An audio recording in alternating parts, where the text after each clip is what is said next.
Let's review some topics in probability that are on the AP Statistics exam. 57% of Americans are willing to pay for a product that is made in the USA. How would you simulate a sample of 20 on your calculator? Well, to simulate on our calculator, we're going to use RandInt, and we're going to simulate 20 numbers, so that's always the sample size. But then after that, this is kind of the part that can be different.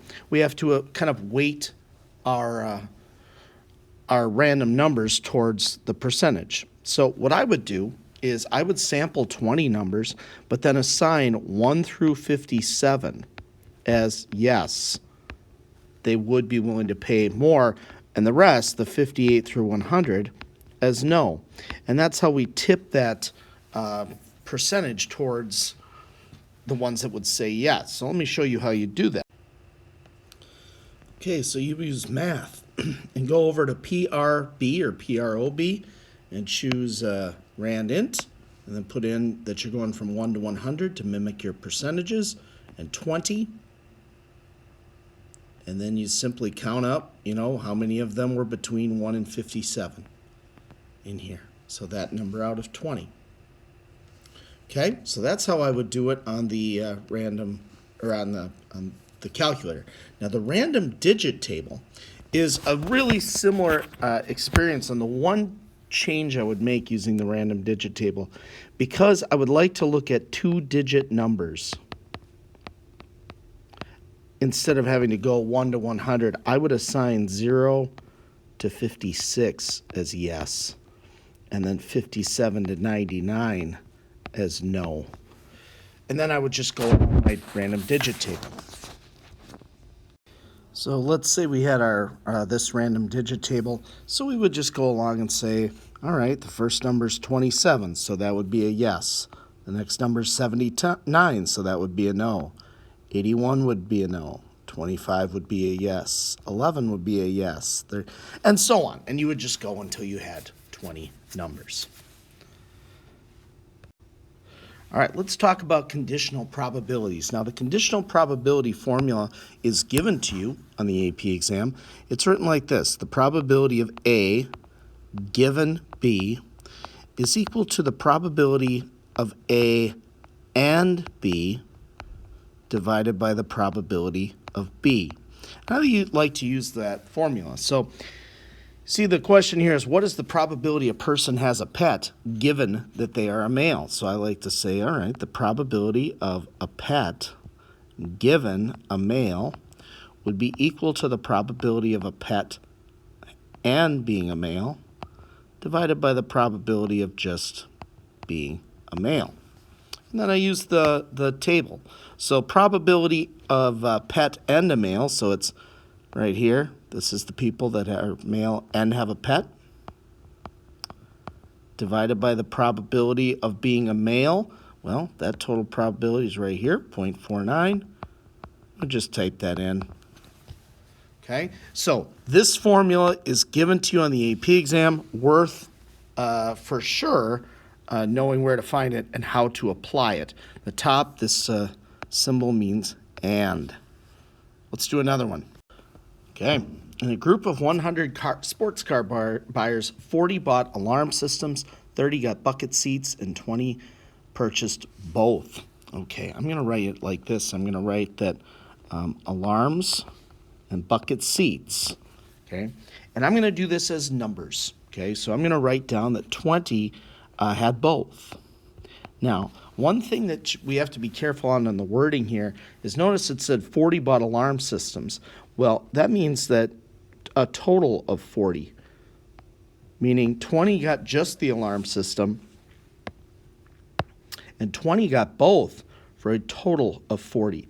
Now, why I say you got to be careful of the wording, if it had said 40 bought only alarm systems, well, then the 40 would go in here.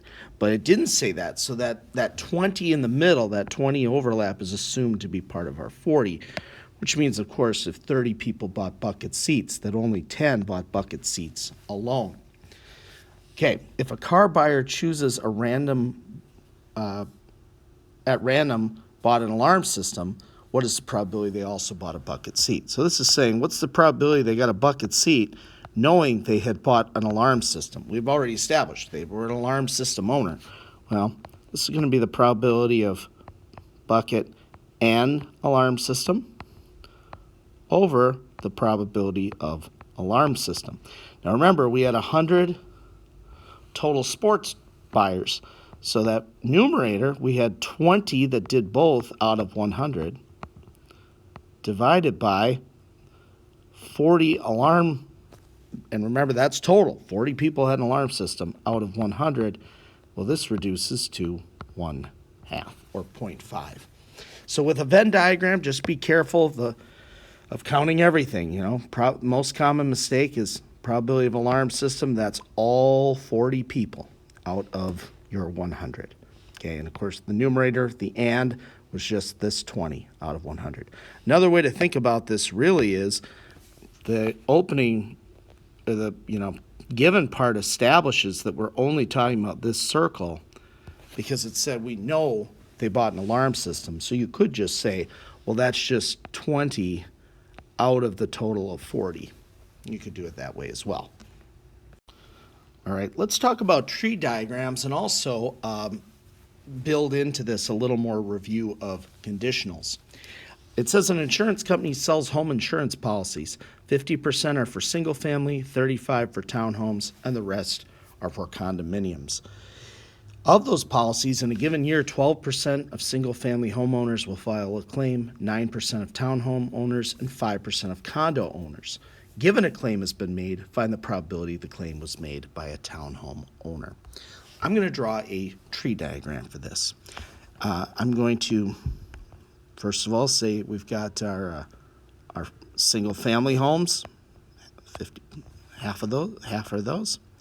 We've got our townhomes,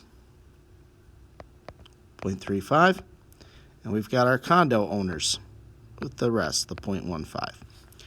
Okay, now, of those single-family home owners, probability of a claim, 0.12. So the probability no claim, I'm just going to write no claim, you could write claim complement, is 0.88. For townhome owners, we got a claim at 0.09 and no claim at 0.91. And for those condo owners, we've got a claim at 0.05 and no claim at 0.95. Now, what we should do is just multiply to get the ends of that. Now, let me just explain. This is the probability of single-family home and claim. This is the probability of single-family home and no claim. This is the probability of townhome and claim. This is the probability of townhome and no claim. Probability of condo and claim. Probability of condo and no claim.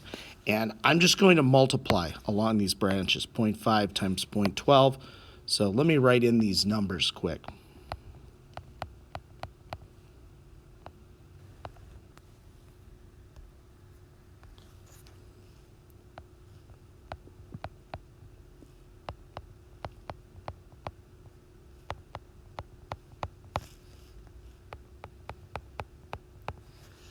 All right.